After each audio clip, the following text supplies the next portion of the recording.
প্রভাতে সূর্য ওঠার সাথে সাথে প্রার্থনা মগ্ন হয়ে ওঠে ধর্মপ্রাণ ব্যক্তিরা। সেই ধর্মের গুণগান করার জন্য সুর সৃষ্টির প্রয়োজন হয়ে ওঠে। শুধু তাই না, প্রকৃতির মাঝেও হাজারো সুর সৃষ্টি হতে থাকে প্রতিটি মুহূর্তে।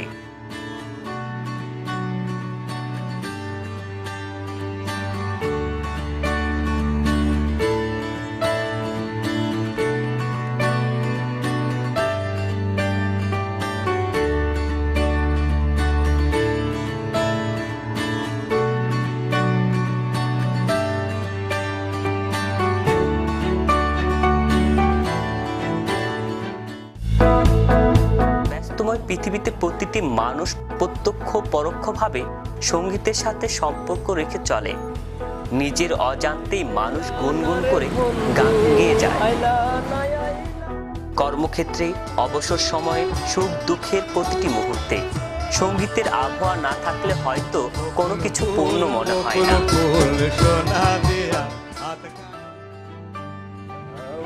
ভাষাইলি রে আমায় ডুবাইলি রে।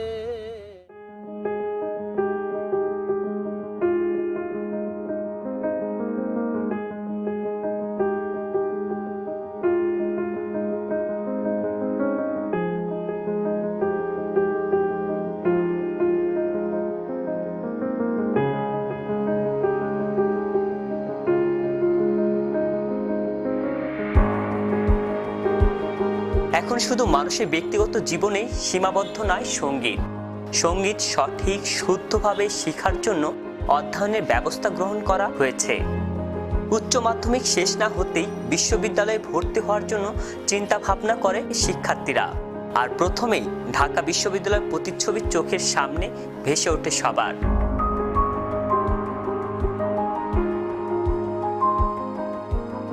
ঢাকা বিশ্ববিদ্যালয় 1994 সালে নাট্যকলা ও সঙ্গীত বিভাগ প্রতিষ্ঠিত হয়। পরবর্তীতে 2009 সালে স্বতন্ত্রভাবে সঙ্গীত বিভাগ কার্যক্রম শুরু করে।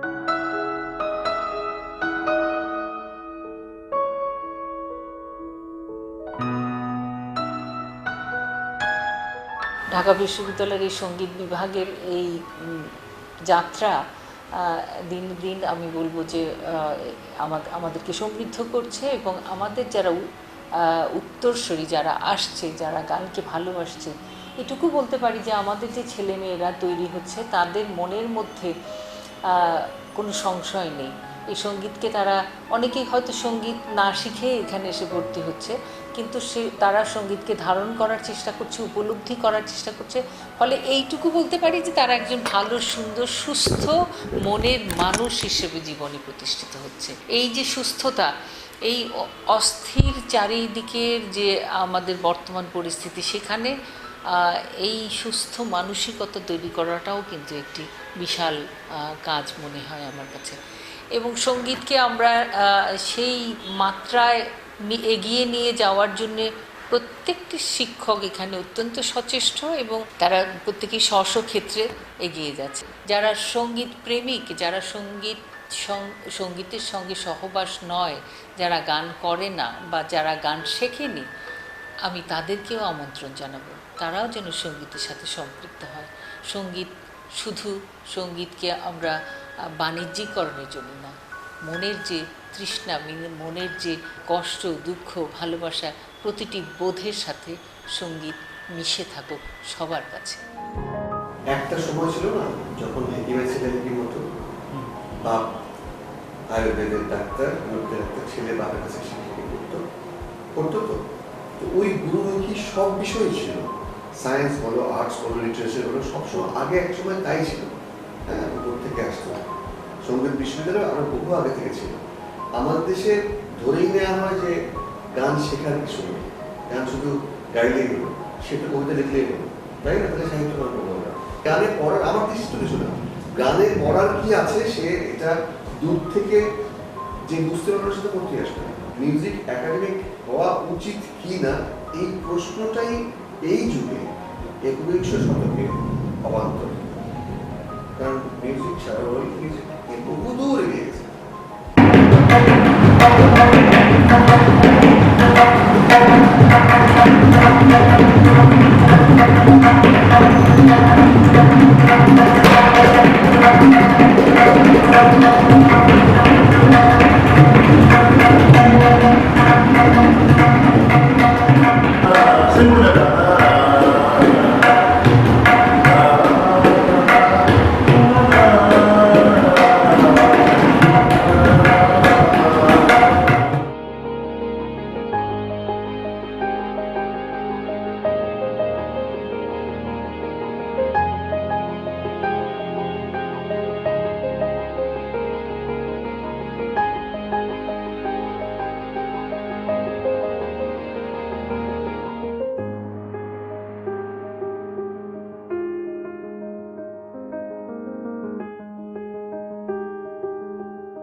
আরে দোস্ত কি অবস্থা তোর? এই তো কি অবস্থা তোর? এই তো এখানে ভর্তি হয়েছি।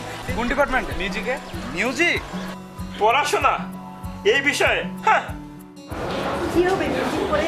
সঙ্গীত বিষয়টা হচ্ছে আমাদের সৃজনশীল মানসিকতা বা বিকাশের ক্ষেত্রে যে অংশগুলো কাজ করে সেই অংশের একটি সুরধার একটি অংশ, এবং সুরের মধ্য দিয়ে মানুষের অগ্রগতি ঘটানো বা সামাজিক প্রেক্ষাপটে মানুষের উন্নয়নের জন্য মাঝে মাঝে কিছু কিছু সময় দেখা যায় যে সুরের মধ্যবিত্ত অংশগুলো খুব কার্যকরী, কারণ সুরের মধ্যে দিয়ে মানুষকে সব কিছু ভালোভাবে উপস্থাপন করা যায় বা পরিস্ফুটন ঘটানো যায়, যেটাই বলি আমরা।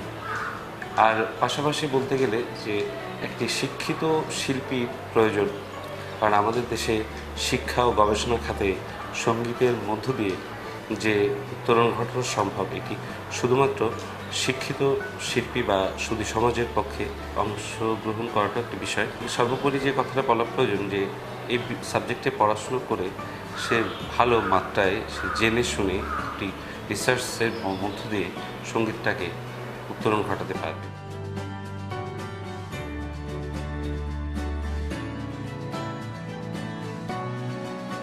অন্যান্য বিভাগের মতোই সঙ্গীত বিভাগেরও আলাদা একটি লাইব্রেরি আছে।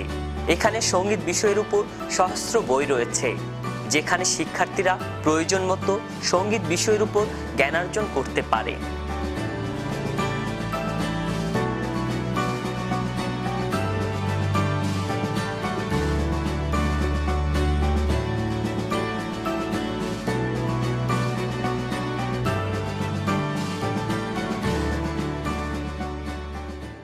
আমাদের সেমিনার যথেষ্ট পরিমাণে সমৃদ্ধ। এখানে সঙ্গীতের যে ইতিহাস, কোথা থেকে সঙ্গীতটা এসেছে, একেবারে ওখান থেকে বর্তমান প্রেক্ষাপট, তারপর আগামীতে কী চিন্তাভাবনা, সাম্প্রতিক যে জিনিসগুলো, সেগুলো নিয়ে ওরা সব কিছু কাজ করতে পারে এখানে। কারণ অনেক বই এখানে ওদেরকে সাপোর্ট দিচ্ছে, যেটা ওরা একেবারে শুরু থেকে পাচ্ছে, গোড়া থেকে। এখানে আছে আমাদের লোকসঙ্গীতের অনেক বই আছে, তারপর রবীন্দ্র সাহিত্যের উপরে, নজরুল সাহিত্যের উপরে, তারপরে ক্লাসিক্যালের যে বইগুলো আমাদের এখানে সবই আছে, কিন্তু দেখা যায় তবু কমতি থেকে যায়। সেটা হচ্ছে সবই তো ডিজিটাল হয়ে গেছে এখন, তো সেক্ষেত্রে আমাদের ল্যাবরেটরি এরকম করতে পারেনি এখনও। তো চেষ্টা চলছে সব দিক দিয়েই। তবে স্টুডেন্টদের জন্য যদি ল্যাব করা যেত, আরও কয়েকটা কম্পিউটার দেওয়া যেত, বা এখানে নেটের ব্যবস্থা করা যেত, তাহলে এটা আরও সমৃদ্ধ হতো।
তোদের মিউজিক ডিপার্টমেন্টে কি পড়ায় রে?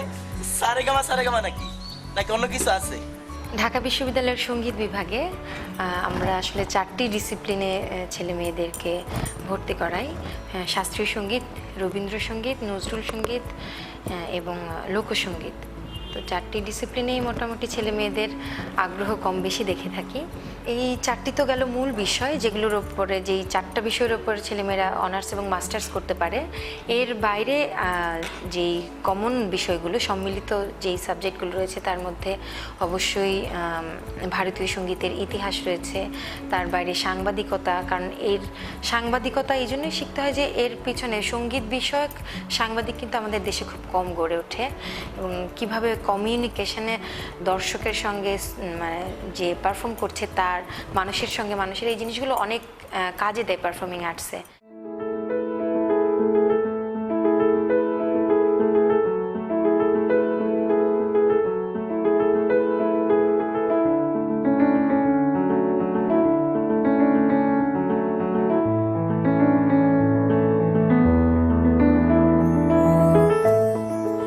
আমার বন্ধু দয়াময়, তোমার দেখিবার মনে লয়।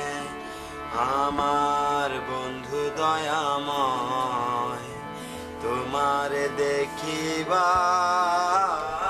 মনে লয়। কিরে ভাই, তোরে কয়বার কমো ভাই, কালকে পরীক্ষা, আমার ম্যাথ পরীক্ষা, একটু বন্ধ কর, গান বাজনা পরে দূরে যা কর। আমার পরীক্ষা আমি পড়বো না, আমারও তো পরীক্ষা। তুই পড়, গান বাজনা করছ কে লাগে রুমের মধ্যে? গান ছাড়া আমার কি পরীক্ষা আছে? গানই তো আমার পরীক্ষা। তোর পরীক্ষা ভাই, তুই বাইরে যা পড়। আমার কালকে ম্যাথ পরীক্ষা, বুঝছ না তুই? রুমের মধ্যে একটা গান বাজনা, তোর অর্ডার পার বসে, রুমের মধ্যে কোনো গান বাজনা করবি না। ঠিক আছে, তোরা পড়, আমি যাই।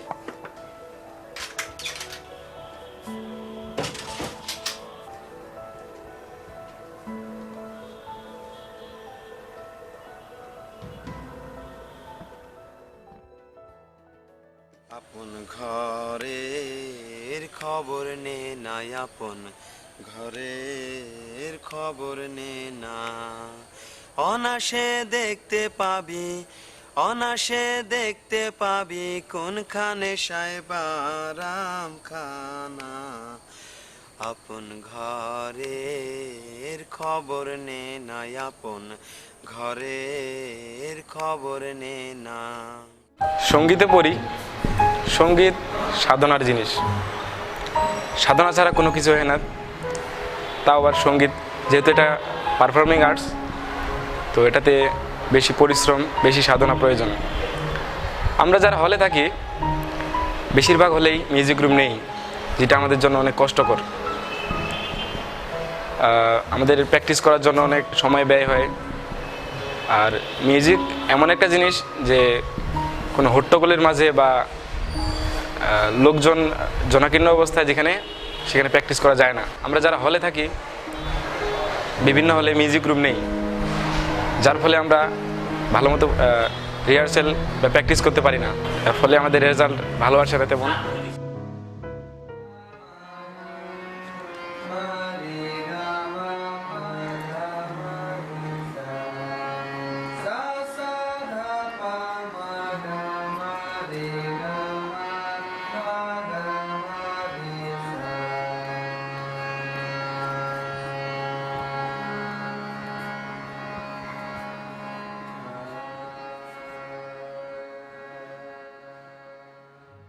মিউজিক নিয়ে এখন পড়ছি, এজন্য অনেক ভালো লাগে।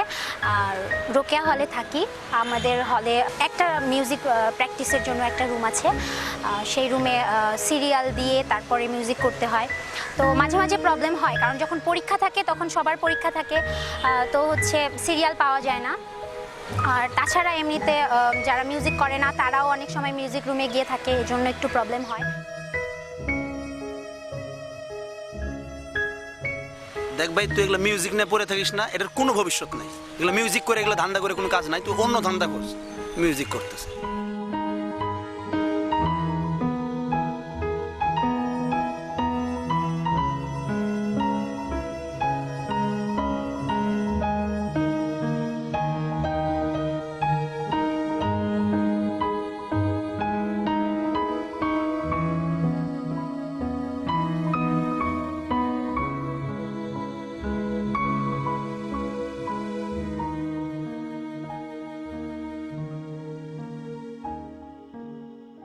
মিউজিকে পড়ো, তোমার ভবিষ্যৎ কি?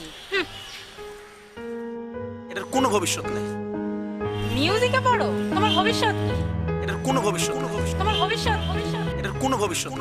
যে কোনো বিষয়ে ভবিষ্যৎ একটাই, তুমি যদি ভালো মতো করো, নিষ্ঠার সাথে করো, সৎভাবে করো, তবে সেই সাবজেক্টের সেই বিষয়ে ভবিষ্যৎ খুবই ভালো। এই কোর্সগুলো যদি তোমরা ঠিক মতো করো, ঠিক মতো যদি বিবেচনা করে, তোমরা যদি ঠিক মতো পড়াশোনা করে, ঠিক মতো নিষ্ঠার সাথে পড়াশোনা করে যদি তোমরা আগাও, এটার ভবিষ্যৎ একাডেমিক লাইনে কয়েকটা জায়গা আছে। যেমন এখন বর্তমানে স্কুল কলেজগুলোতে শিক্ষক নিয়োগ হচ্ছে, সঙ্গীতের নিয়োগ শিক্ষক নিয়োগ হচ্ছে, 1 নম্বর কথা। 2 নম্বর কথা, তুমি বিসিএস দিতে পারবো, সঙ্গীত বিষয়ে বিসিএস কোটা আছে, সঙ্গীত বিষয় বিসিএস দিয়ে তুমি এখন আমাদের সঙ্গীত বিষয়ে বিসিএস দিয়ে 2 জন চাকরি অলরেডি করছে। বিসিএস দিয়ে তুমি মিউজিক লাইনে পড়তে পারবে। শিল্পকলা একাডেমিক যেগুলো একাডেমিক অফিসার আছে, টিচার ট্রেনিং অফিসার আছে, কালচারাল যন্ত্রসঙ্গীতের পোস্টগুলো আছে, অনেক জায়গায় পোস্টগুলো, যখন সঙ্গীত বিভাগের ছেলেমেয়েরা একদম হিন্দিতে অ্যাপ্লাই করতে পারবে।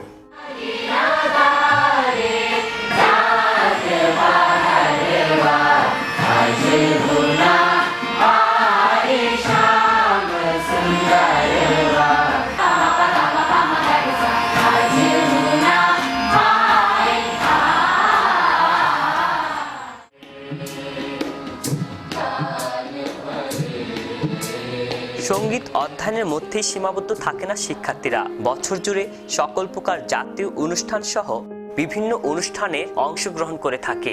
এছাড়া প্রতিষ্ঠানের নিজস্ব অনুষ্ঠান সঙ্গীত উৎসব পালন করে থাকে প্রতি বছর 2 দিন ব্যাপী। তাছাড়া মানবিক দিক থেকে মানুষের পাশে দাঁড়ানোর জন্য বিভিন্ন অনুষ্ঠানের আয়োজন করা হয়ে থাকে এই বিভাগ থেকে।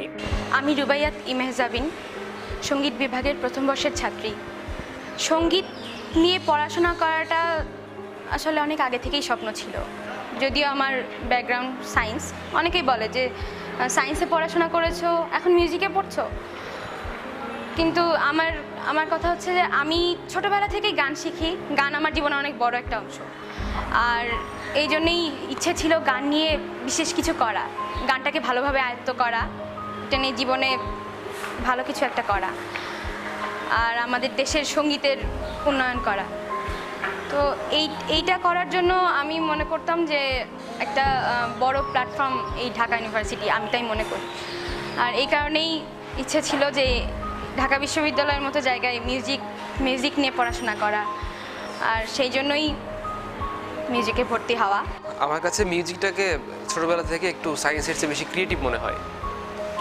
আর বাংলাদেশের শিক্ষার পরিবেশে সায়েন্সে পড়াশোনা করে ওয়ার্ল্ড ক্লাস কিছু করা এটা একটু কঠিন হয়, কিন্তু মিউজিকটা একটা ভালো লাগার একটা জিনিস। আমি ডাক্তারি পরীক্ষা দিয়েছিলাম, দুর্ভাগ্যবশত চান্সটা হয়নি। ঢাকা বিশ্ববিদ্যালয়ের আমার টার্গেট ছিল আমি মিউজিকে পড়বো, আমি আর অনেক দূর যেতে চাই, আমি সবার দোয়া চাই। অধিকাংশ শিক্ষার্থী এ বিষয়ে অজ্ঞ থাকা সত্ত্বেও ভর্তি হয়। এর ফলে সমস্যার সম্মুখীন হতে হয়। কথায় আছে, যেখানে যত সমস্যা সেখানে তত সমাধানের পথ খুঁজে পাওয়া যায়। সবাই সবার কাছ থেকে কোনো না কোনো ভাবে সাহায্য নিয়ে নিজের মাঝে সঙ্গীত সাধনার পরিবেশ সৃষ্টি করে।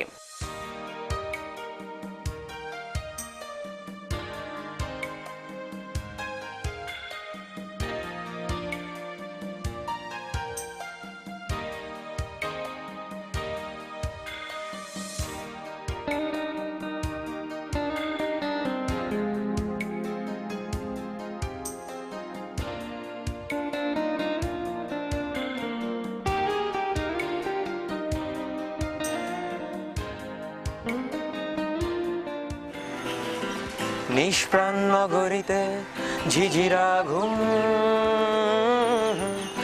আমি চাঁদের আলো হয়ে তোমার কালো ঘরে জেগে রই সারা নিশি।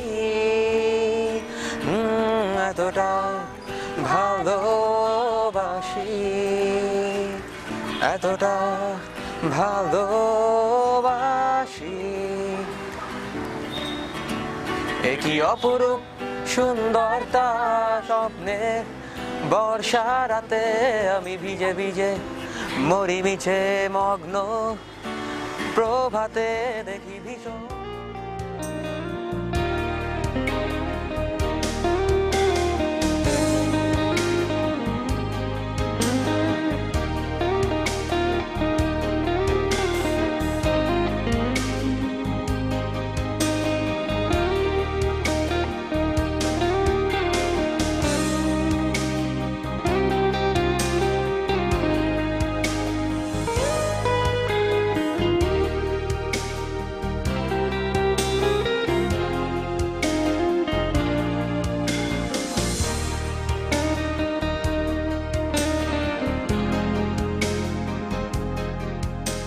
অল্প পরিসরে যে সঙ্গীত বিভাগ চালু করা হয়েছিল, সময়ের সাথে সাথে তাল মিলিয়ে উন্নয়ন করার প্রচেষ্টায় 2015 সালের 7 জুন ভারতের মাননীয় প্রধানমন্ত্রী শ্রী নরেন্দ্র মোদী রেকর্ডিং স্টুডিও উদ্বোধন করেন। এটি ভারতের সরকারের সহায়তা নির্মিত ও সুসজ্জিত করা হয়। এছাড়াও রয়েছে সঙ্গীত আর্কাইভ, যেখানে বসে শিক্ষার্থীরা পুরনো দিনের গান শুনতে এবং আয়ত্ত করতে পারে। ছোট্ট পরিসরের সেই যাত্রা একটি রুমে তারা শুরু করেছিলেন।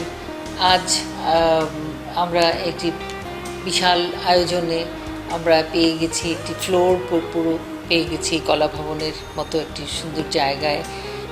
আমাদের সুপ্রশস্ত ক্লাসরুম আছে, আমাদের স্টুডিও আছে, নিজস্ব আছে আর্কাইভ, এবং ভবিষ্যতে আমাদের আরও পরিকল্পনা আছে। আমাদের একটি বড় অডিটোরিয়ামের স্বপ্ন আছে যে আমাদের সঙ্গীত বিভাগের জন্য প্রয়োজন।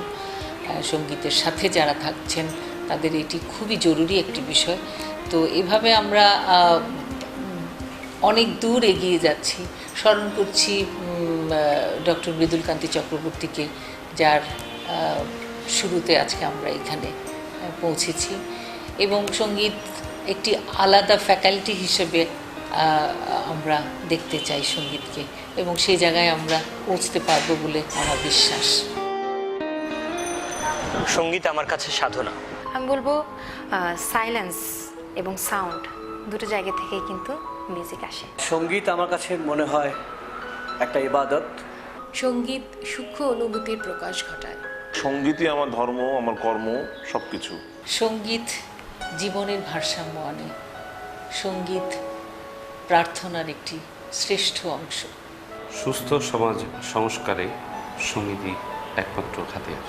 আমি যদি এক কথায় বলি যে এই দুঃখ বেদনা ভোলার একমাত্র মাধ্যম হলো সঙ্গীত। সঙ্গীত কোনো বিষয়কে ধারণ না করেই তার রস প্রকাশ করতে পারে। ভারতীয় শাস্ত্রীয় সঙ্গীতে সুরকে বলা হচ্ছে ব্রহ্মার শরীর, অর্থাৎ ঈশ্বরের দেহ হচ্ছে সুর।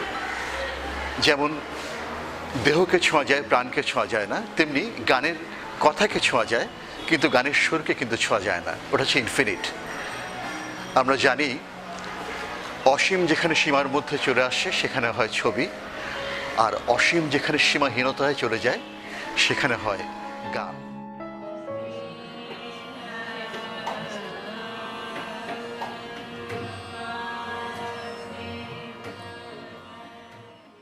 ঢাকা বিশ্ববিদ্যালয়ের সঙ্গীত বিভাগ, যে বিভাগে আমি দীর্ঘ 5 বছর পড়ালেখা করছি, আসলে সঙ্গীত বিভাগ নিয়ে প্রথমে একটা ধারণা ছিল যে সঙ্গীত আমার দ্বারা হবে না, বা অনেকেই মনে করে এটা প্রথম দিকে, কিন্তু পরে দেখা যায় যে আসলে সঙ্গীত সবার দ্বারাই সম্ভব যদি কেউ চায় একান্তভাবে যে আমি সঙ্গীত করব। ঢাকা ইউনিভার্সিটি সঙ্গীত বিভাগ একটা জায়গা, যে জায়গাতে আমি থাকবো এবং আমার নিজেকে উন্নত করব। সেটা আমি গান করতে পারি, কিংবা কেউ চাকরি করতেছে, আমার গোল কি হবে সেটা আমি জানি, কিন্তু গান আমরা করব, গান সবার জন্য, গান প্রাণের খোরাক। অনার্স ও মাস্টার্সের শেষ দিকে প্রত্যেক শিক্ষার্থীদের আলাদা আলাদা করে সঙ্গীত পরিবেশন করতে হয়। এ যাবৎ কি শিখেছে, কি সাধনা করেছে তারই প্রমাণ মিলে সঙ্গীত পরিবেশনার মাধ্যমে।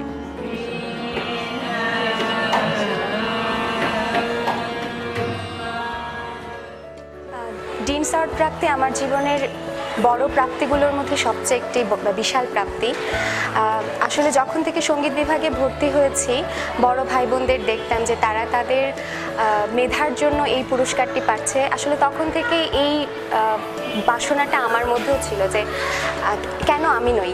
সঙ্গীত বিভাগ হচ্ছে আমার প্রাণের জায়গা। আমি আসলে এখন সঙ্গীত ছাড়া আসলে কিছু চিন্তা করতে পারি না। আর অনেকেই এটা বলে থাকে আসলে সঙ্গীতে পড়ে কি করব। কিন্তু আমার মনে এই বিষয়টা কখনোই আসেনি যে আসলে আমার সঙ্গীত নিয়ে ভবিষ্যৎটা কী হবে। আমি সবসময় ইতিবাচক চিন্তা করেছি যে আমি ভালো করলে সব জায়গা থেকেই সেটাকে আমি প্রকাশ করতে পারবো, সেটা হোক যে কোনো ডিপার্টমেন্ট। আমাকে যে কম্পিউটার সায়েন্স থেকেই পড়ে অনেক কিছু করতে হবে এমন না, সঙ্গীত থেকে পড়েও অনেক ভালো কিছু করতে পারি, আমি পালি থেকে পড়েও অনেক কিছু করতে পারি। সেটা সম্পূর্ণটাই ডিপেন্ড করবে আমার উপর, আমার আসলে সাধনার উপর, আমার পড়াশোনার উপর। তো আমি আমার ছোট ভাই বোনদের কাছে এটাই বলবো যে যারা সঙ্গীত বিভাগ নিয়ে অনেকটাই হয়তো অনেকে দুশ্চিন্তা করে যে আসলে ভবিষ্যৎ কী হবে, আমি বলবো যে তোমরা তোমাদের সাধনা চালিয়ে যাও, তোমরা তোমাদের পড়াশোনা চালিয়ে যাও। সময় হলে দেখবে একসময় ঠিকই এটার বহিঃপ্রকাশ ঘটবে।